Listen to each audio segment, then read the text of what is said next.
اللهم صل وسلم وبارك على سيدنا محمد. مرحبا بكم البنات، ان شاء الله دائما نلقاكم لاباس وبصحه وعافيه. فيديو نهار اليوم راح تشوفوا معايا كراتا بالبيشاميل. راح نديرها بدون زبده، يعني اقتصاديه. نتمنى تعجبكم وتنال رضاكم. مرحبا بكم، نتشرف بالمتتبعين الجدد ونقول لهم قناتكم ان شاء الله تكبر لمتنا مع بعضنا. ما تنسوش دعموا لي في القناه بالاشتراك والجيم والتعليق الباهي كيفكم.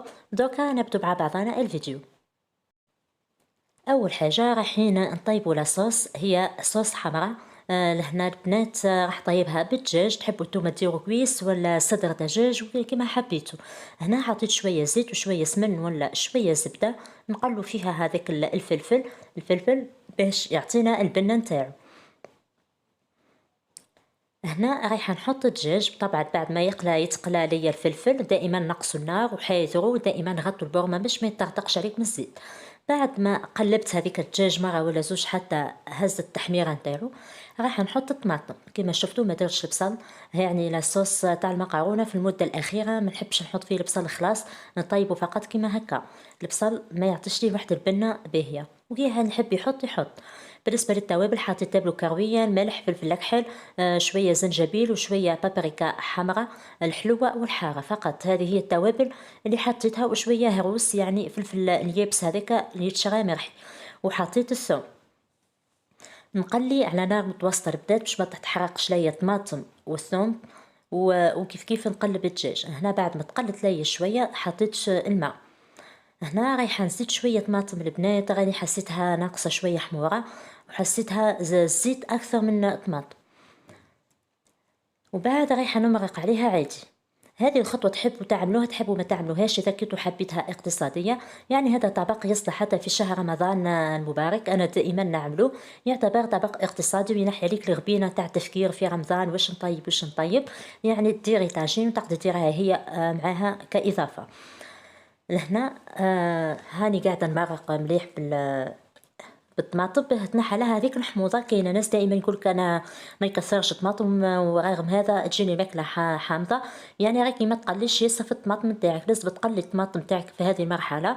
وما تخافيش انها تتحرق ليك، خاطر هي النار متوسطه، وخاصه اذا كنت دايره فيها البصل واللحم. يعني غير اللحم الاحمر يسيب الماء والبصل يسيب الماء، ما تخافيش. قلي البورمه تاعك مليح باه تجيك ماكله بنينه. توا ندير شويه معدنوس، وتحبوا حتى تعملوا ورقه تاع رند كيما حبيتوا. كيما تعرفوا صوص تاع المقارونه يحب الرند، انا توك بركه وانا ندير في المونتاج نسيتو. ونعاود نمرق عليها خلاص بالماء، وخلي هذاك الدجاج يطيب. ولازم يطيب لاصوص تاعنا خاطر ما تخلوشو مايه. لهنا البنات راني طولت هذه الفتره في التصوير، خاطر كان عندي ترايبود تاعي ولا حامل الكاميرا تكسرني. فيعني هذا وين شريت واحد جديد. راني باذن الله رايحه نرجع نصور. صافي امس كي شريته قلت هيا نصور ليهم هذا طبق، مع اني ما قلتش نخمم خلاص راح نطيب العشاء ولا راح نصور. وليت قلت مادام شريت تريبود طولت في القناه، خليني نصور ليهم طبق بسيط اقتصادي، يعني يجربوه دركا ويلقوه يعني في رمضان. دوكا راح نبدو في البيشاميل. كما قلت لكم في بدايه الفيديو راح ندير بيشاميل بدون زبده.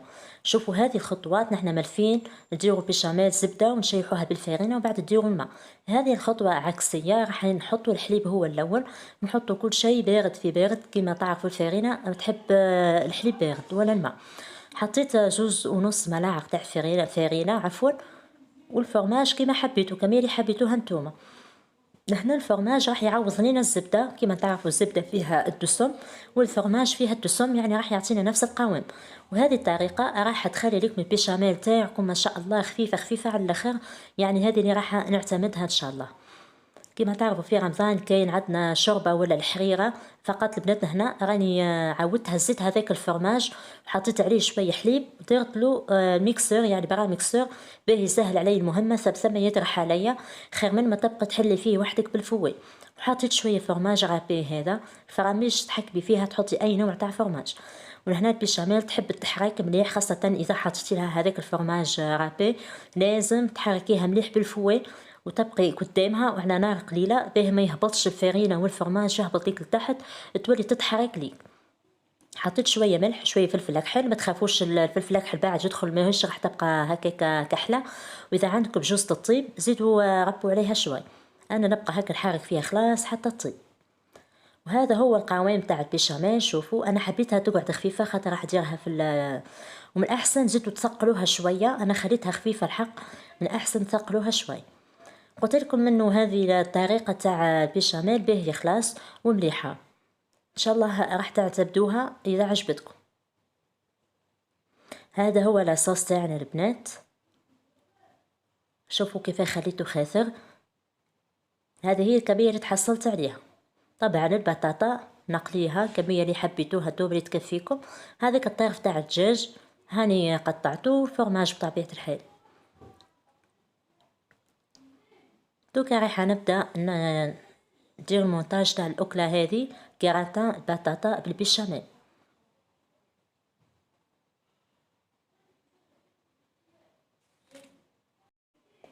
قلت لكم البنات خاطر هذه الطريقه تاع البيشاميل بلا زبده. كما تعرفوا في رمضان عندنا الشوربه فيها اللحم، عندنا طواجن فيها اللحم، وكل شيء فيه دسم. يعني نحاولوا نقصوا على قد ما نقدروا باه نحاولوا ناكلوا اكل صحي. نقدروا هنا نستغلوا على البيشاميل تاع الزبده ونديروا هذه فقط ونعوضوها بالفرماج. يعني هذه يعني حاجه باهيه خلاص. يعني اليوم انا كنت راح طيب البيشاميل العاديه، وانا جيت طيب البيشاميل ما نلقاش الزبده، وليت قلت هاي نديرها بالطريقه هذه زي كريم باتسير نديروها في التحليات، حليب ونشا فقط ونديروا ملعقه زبده تذهب. وليت صح عجبتهم في الدار، وليت قلت نعود نديرها بهذه الطريقه. كيف شفتوا كيفاش درت كيفاش درت الكراتان. حطيت شويه صوص شويه بطاطا، حطيت شويه صوص بيشاميل، وهذاك اللحم كامل حطيته وزيدوا غطوا بالبطاطا. كيما تقدروا تخلطوا كل شيء في بعضها وتحطوا كيما حبيتوا. يعني تعرفوا الاكلات هذه البسيطه دائما الانسان يتفنن فيها، ماهوش يعني قاعده ثابته كيفاه تخدميها. حاولوا لبستوا هذيك البطاطا، وتقدري ديري البطاطا ديرها رونديلات كبار ولا كيما البطاطا المقليه كيما حبيت، ونسقوا بهذيك لاصوص راح يعطيها بنه ما شاء الله. العام اللي فات كانت عندها عرضيه في رمضان وجت نظيفه، درت لها هذه البطاطا بالشمال، عبالك عجبتها على الاخر، وبقات تسقسي فيا كيفاش درتها وفهمتها كيفاش. ان شاء الله رمضان هذا غي تجربها، وبعد نعاودو نديرو البيشاميل. من احسن البيشاميل تثقلوها شويه باه من بعد تجيكم كما قلنا احنا مرصوات، ما تجيكمش محلوله كما جتني انا. وطبعا راح نحطها في الفور، نشعل عليها شويه من تحت، وبعد نعاود نحل عليها من فوق خاطر كل شيء طايب. فقط تراو باه تعاود تنشف هذيك البيشاميل بيذوب لينا الفرماج. الفرماج هذا اللي استخدمته نابولي، هو باهي الحق، خدمت به في المرات اللي فاتوا وذايب لي. اما اليوم كي خدمت به كيما تعرف البيشاميل ما تحتاج انها تطيب صافي، ما ذابليش كيما حبيت انا الفرماج. بصح هو راه ما شاء الله يذوب، وحتى في البيشاميل مع السخانه هذيك راه يذوب، هو اصلا تاع بيتزا. نحطها دركا على نار متوسطة طبعا، ما تقوش عليها النار، ودائما تمسحوا الجوانب تاع المول في اي حاجة باه هذيك الجوانب تطيح عليها البيشاميل ما تتحركش ليكم. هذا هو الشكل تاعها. هنا راني جبتها طول، بديت نحط في العشاء خاطر راح الحال، وحطيت العشاء وطار. يعني نتوما ماذا بكم كي تخدموها خلوها تبرد فقط باه من بعد كي تقسموها تجي مرصوات ويبقى الشكل تاع البيشاميل باين. وحتى بهذه الطريقه راهو ما شاء الله يعني مش فايده في هذاك الشكل، لازم خاطر ماهيش طاجين، يعني لازم تتحط هكا بشكل معين. عجبته في الدار خلاص ما شاء الله وجبت خفيفه.